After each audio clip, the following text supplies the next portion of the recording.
Hi guys and welcome back. Today I'm working on this little painting and I do actually have the original painting available at my art shop, so if you're interested there's a link down in the description.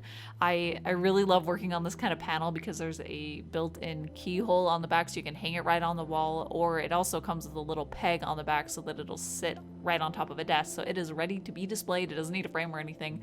But I do want to talk about the topic at hand today, which is the ugly painting phase, and I want to talk a bit about the things that I've learned from working through it, things that helped me get through it and hopefully might help you guys get through it, and also some of the things that I've noticed as to why I feel like I'm experiencing it more lately. I don't know, I just want to talk a bit about this kind of phenomenon and how it can actually be a really beneficial thing to go through this, and the more you're more aware of it, or at least for me, the better my paintings become because I'm really focusing on it. But anyways, the ugly painting phase, if you've never heard that term before, it is when a painting is in kind of a half-done point and it just looks ugly to the painter, where it just doesn't look like it's going to work, like it has lots of issues, and when it hits that point it can feel really demoralizing and frustrating because it feels like it should look better than it does, but it doesn't, and you're not really sure why.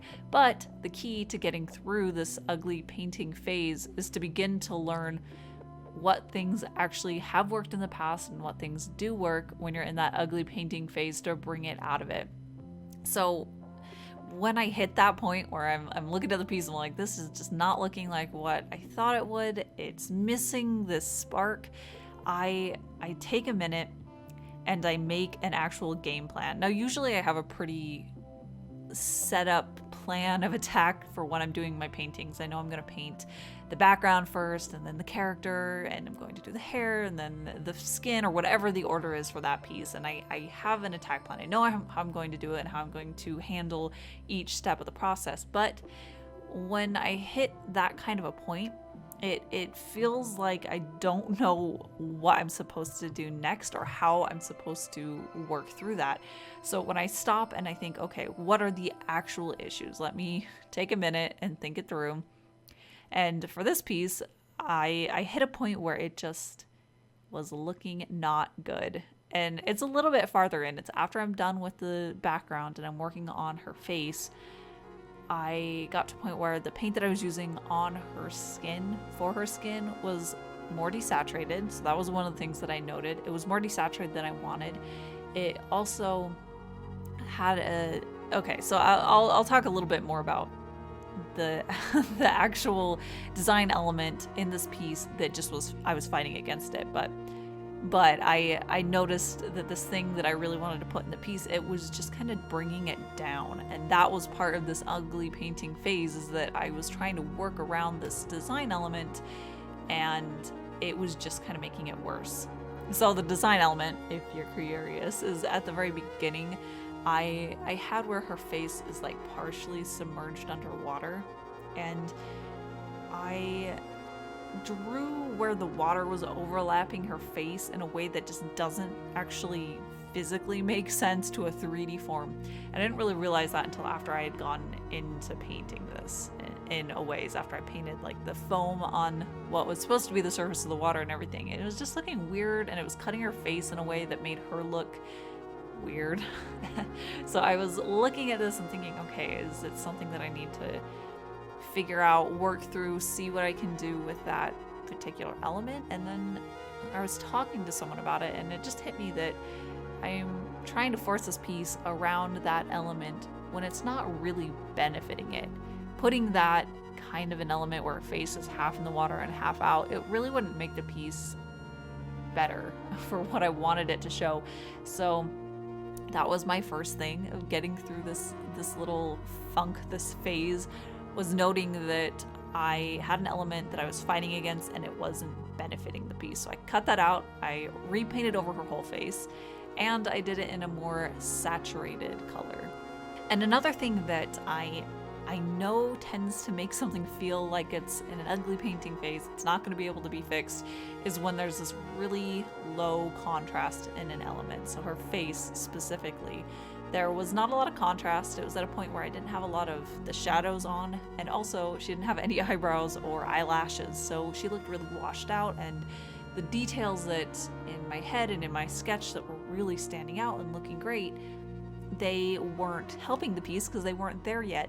And that's really, I think, the root problem or the root cause of the ugly painting phase for the artist, is that we're looking at a piece that doesn't have all of those integral things to make it really pop and look good and sharp, but we're judging it against that image. We're seeing it and saying it's not as good as it's supposed to be. It's not as good as it is in my head. But there are steps that you're going to get to that will put it into that point. So of course I didn't want to do the eyelashes until I finished her skin, because I would paint over her eyelashes and then I'd have to repaint her eyelashes. So I just had to take a minute to remember, okay, these things that I know I'm going to add, those are going to help balance this out, or they're going to help reinforce what I have, push the contrast, bring the eyes back where I want it to be. So just looking through and creating a list of actual problems that you have with it at that point, and then all of the solutions that go into it, whether it's things that you have to fix and add, or things that were already in the plan, already going to be there, and it just, you get kind of like blindsided from it. You forget about those things sometimes when they're coming, and you get hyper focused on where you're at. I don't know, that's what I do at least.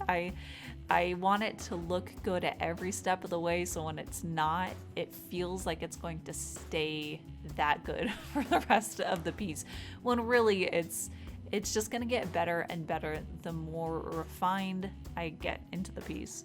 I've also found that going through this kind of ugly painting phase, it happens way more when I'm working in new mediums, ones that I'm not as comfortable with. So acrylics, I'm really kind of just dipping my toes into them. I haven't got a lot of experience with it. So with watercolors, I have my technique, and I know right away when I hit these problems, I don't even think about it anymore, because I know further down in the road I have this set of tools that I can use to fix those problems, or I know that I'm going to do this later. It's just all ingrained in my head. I have this plan, and it's a point where I've ran into those things so many times that it's just not even registering as a problem anymore.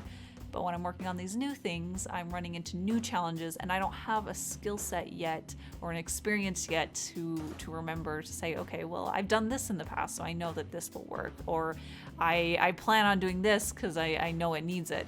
So yeah, it can feel really scary and daunting to step into a new realm of new types of paints or new art supplies, and it feels like it has all of these ugly points where it's just not going to be fixed. But really, it's just you haven't figured out the way to make it look the way you want yet. And that doesn't mean that piece isn't going to get to that final result that you want. It just means it's more of a path where you can't quite see the end of it, as opposed to using a medium that you're really comfortable with and it's like a clear shot, you can see the end goal. And I found, and I know this really is just kind of a mind trick, but when I hit those points of a little bit more discouragement, I try to just reset my brain to remember that this is an opportunity to look for things to make the piece better. I just have to keep reminding myself, this piece is not going to stay at this point, but this is an opportunity. What can I look for to really punch it up and make it really good, and look for new avenues to make this that piece that I was dreaming of? And I don't know, I think that the mindset, what we're thinking about, why we're thinking that way, all those emotions, it really does change how a piece can end up looking. And putting yourself in the right mindset of optimistic, of excited, of looking for new adventures and new avenues to go down, it really does open a piece up to a much better solution, a better end result. But I would love to know what kind of experiences you guys have when you're working with ugly painting phase. I feel like I've said that like 20 times in this video. But yeah, I'd love to hear if there's something in particular that helps you work through that, or if it's something that you're still trying to figure out how to work through. I know that I can hit times where it feels like it's an opportunity, it's something that I can use to do better work. And then other times, when I'm already feeling a little bit not as peppy, it can feel really derailing. So it's still something that I'm trying to adjust to and figure out. And this is much more personal to the way that I work, but I've noticed that it's happening a lot more lately because the way that I use my watercolors is I use line work from the very beginning, and each step is very carefully contained in each thing. So I never really get to a point where it could be an ugly painting phase because everything is relatively refined. It's either refined or hasn't even been touched yet, is how I tend to work. So it's kind of a really different experience when I'm working with this kind of technique, something with these paints and a completely different approach to it. I'm hitting points where I don't know exactly what it's going to look like, and it's not refined, and it has these issues, and it kind of has thrown me for a loop a little bit. It's taken a little bit of adjusting, and it just kind of hit me that up until this point for a really long time, working on my traditional work, I worked in a way that I was just afraid to even go into the realm of this phase, of this point in a painting. So I built my technique around never going there, never having it be even close to being unrefined like that or ambiguous. And I don't know, now that I'm been hitting it and working through it, I've been realizing that maybe that's a bit more of a crutch than I would like it to be.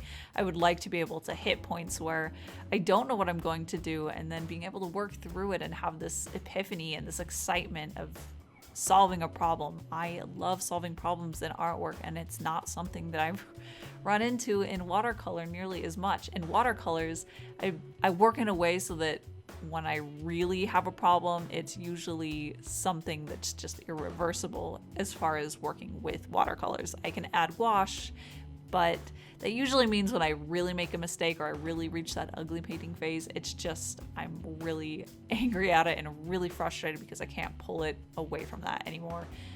So it's refreshing to get to this point where I can just see it as this building element, as something that I can just build more layers and layers, and eventually I get to the end where it is refined in the way that I want. And that is it for today. I, again, do have this painting available, so if you'd like to own the original, there is a link down in the description that'll take you over to my art shop. I also have a link to my Patreon, which is a great way to help support me and this channel. I really do want to give a huge thank you to all of my patrons over on Patreon. But again, that is it for today. I do post every Wednesdays and Saturdays here on YouTube, so I'll be back on Saturday with another video.